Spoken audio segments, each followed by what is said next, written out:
Pernah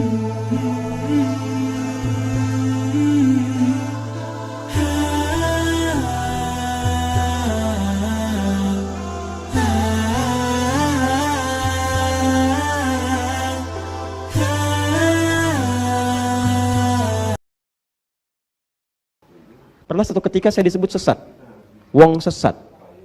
Apa diantara kesesatannya? Ini ustadz yang membenarkan kunut. Innalillahi wa inna ilaihi raji'un. Saya cuma menyampaikan secara objektif karena kita diamali pengetahuan. Saya ini subuh saya tidak kunut, saya kunut nazilah. Tapi kalau saya diundang kemudian di masyarakat itu kunut subuh, saya pimpin dengan kunut. Itulah keteladanan dari imam-imam kita sebelumnya. Karena yang kunut ada dalilnya, saya terangkan dalilnya. Yang tidak kunut ada dalilnya, ini dalilnya. Yang tidak kunut menyebut yang kunut bid'ah, saya jelaskan hadisnya begini, maksud kalimat bid'ah itu begini, begini, begini, begini. Saya tuliskan semuanya. Anda tahu apa yang terjadi? Sekelompok orang datang, karena dia tidak kunut, dia menyoal yang lain itu yang kunut salah semua, bid'ah. Kalau bid'ah itu sesat, kalau sesat itu neraka. Disebutlah saya kemudian sebagai Ustadz Wong sesat. Apa Anda tidak tahu kalau Al-Hasan itu cucunya Nabi diajari doa kunut? Apa Anda tidak tahu bahwa Ibnu Umar itu kunut? Tuh, sampai bersin, alhamdulillah. Apa Anda tidak tahu kalau Imam Asy-Syafi'i itu kunut? Sedangkan Imam Asy-Syafi'i imam besar, mulia, kitabnya banyak. Gurunya Imam Ahmad bin Hanbal. Imam Ahmad bin Hanbal itu muridnya Imam Asy-Syafi'i. Mazhab Imam Ahmad bin Hanbal menyebar sampai punya murid. Kemudian ada Ibnu Taimiyah, Ibnu Qayyim Al-Jauziyah. Kekinian kemudian Syekh Nasruddin Al-Albani.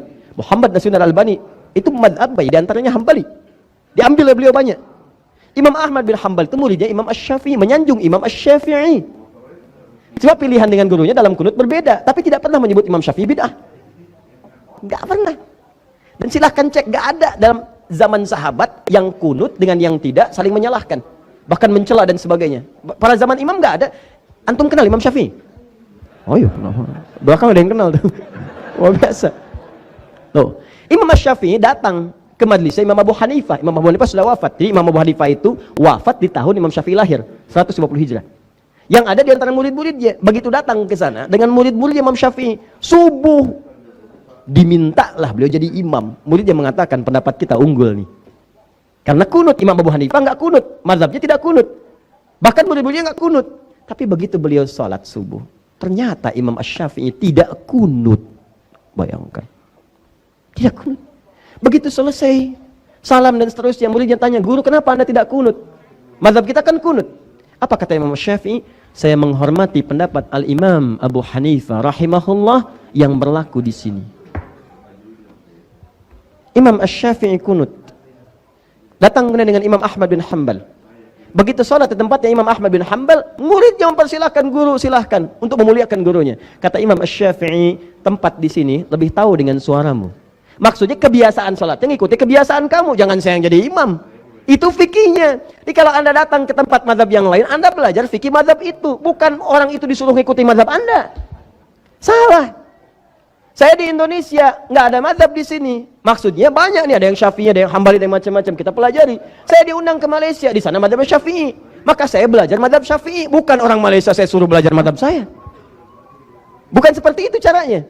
Maka kata Imam Syafi'i, Anda yang imam. Begitu beliau imam, beliau nggak kunut. Dan Imam Syafi'i pun tidak kunut. Makmum di belakang muridnya tidak kunut. Dan yang paling hebat, setelah Imam Ahmad salam, Imam Syafi'i tidak sujud sahwi. Tuh. Jadi nggak pernah, jadi Anda pun yang biasa kunut, biasa aja kalau Anda jadi ada makmum, imamnya nggak kunut, Anda nggak usah marah. Ini tiba-tiba imamnya selesai, sujud sahwi. Ada lagi yang aneh juga, sama juga begitu. Nggak jauh beda kelakuannya.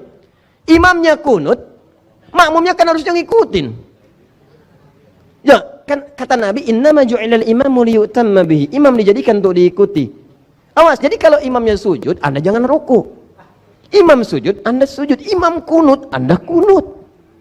Di ketika imam mengatakan Allahumma hdina fiman hadait, imma Anda ikuti atau Anda aminkan. Ya, ini kan aneh. Imamnya kunut, jadinya diem. Allahumma hdina fiman hadait, bid'ah. Gimana sih? Bingung saya. Coba lihat, belajar lagi deh, coba lihat, belajar lagi. Syekh Utsaimin rahimahullah, masya Allah, itu orang baik, soleh. Syekh Utsaimin itu orang soleh, orang baik, orang tawadhu, nggak gemar dipuji orang. Apa fatwanya pada hal ini? Ketika Anda tidak kunut dan sholat di belakang orang kunut, maka Anda mengaminkan, ikut kunut. Coba kalau benar belajarnya tuh seperti itu. Nah, ini yang agak heran itu. Ini kan saya pernah terangkan dalam, nanti satu saat kita ngambil bab fikih ikhtilaf. Nabi itu kan memberi tuntunan, ini terakhir ya.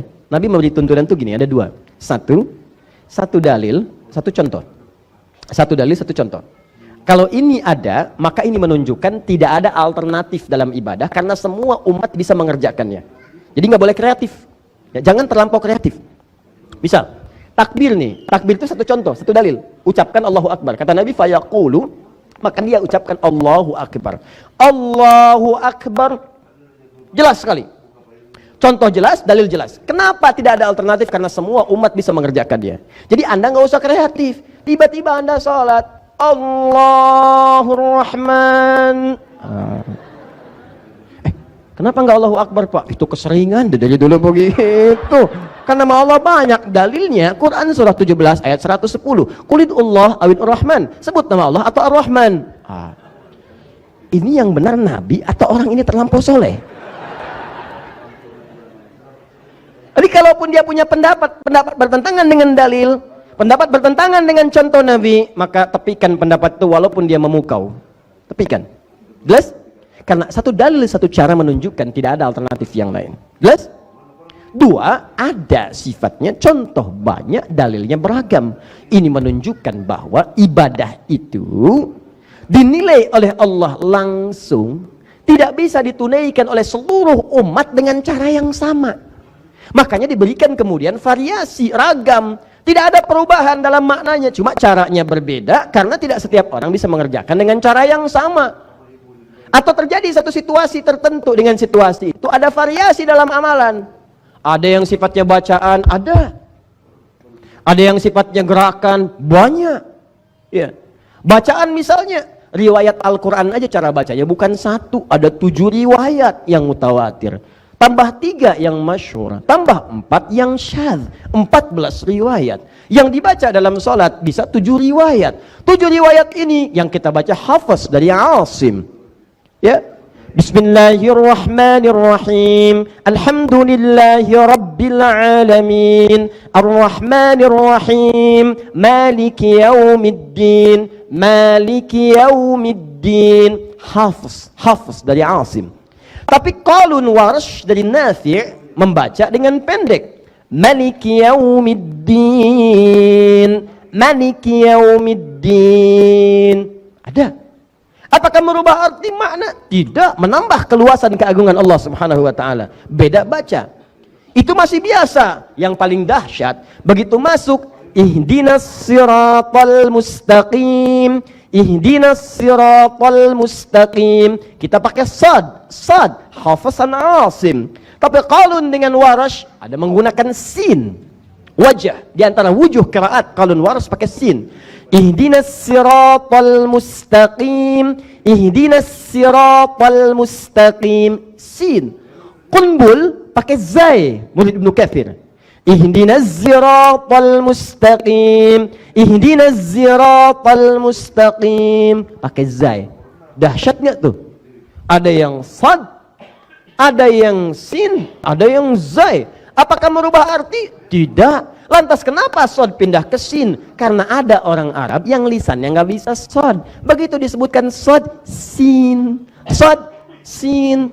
Utlubul ilma walau bisin. Utlubul ilma walau bisod. Sod, sin. Sod, sin. Sin, sod. Oh.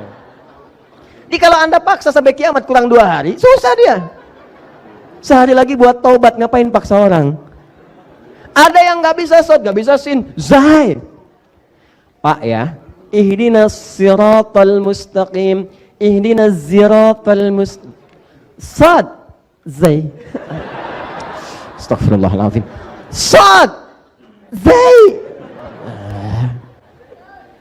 Sabun, zabun. Tuh. Sin, sad. Salaman, salaman. Anda paksa-paksa nggak bisa. Kenapa? Karena suku-suku di Arab itu tidak sama. Semua sama dengan lidah-lidah kita juga. Ada yang nggak bisa mengucapkan dengan kalimat yang sama. Jadi kalau Anda paksa nggak akan ketemu. Makanya turun riwayat ini. Tuh. Dulu kami saat talaqi qiraat Quran, itu ada kisah dari guru kami. 2 orang hafal Quran dua-duanya, 30 juz Anda bayangkan. Satu pakai shad, satu pakai sin. Begitu nyampe kepada ayat ihdinas siratal mustaqim, ribut nih 2 orang ini. Yang satu, ente mukhti, kamu salah. Al-asah bis-sad, ihdinas siratal mustaqim. Ente li yukhti, kamu yang salah. As-sahih ihdinas siratal mustaqim, pakai sin. Gurunya sama. Kemudian mereka bertahkim pada guru yang datang ngadu ke gurunya. Gurunya bijak sekali. Kata gurunya, "Ya bunayya anta iqra." Anakku sayang, baca kamu. Ihdinas siratal mustaqim, pakai sad. Hasanan, bagus. Anta iqra. Ihdinas siratal mustaqim, pakai sin. 1 sad 2 sin. Hasanan, bagus. Kilakuma mukhtian, kalian berdua salah. As-sahih ihdinas siratal mustaqim, pakai zai.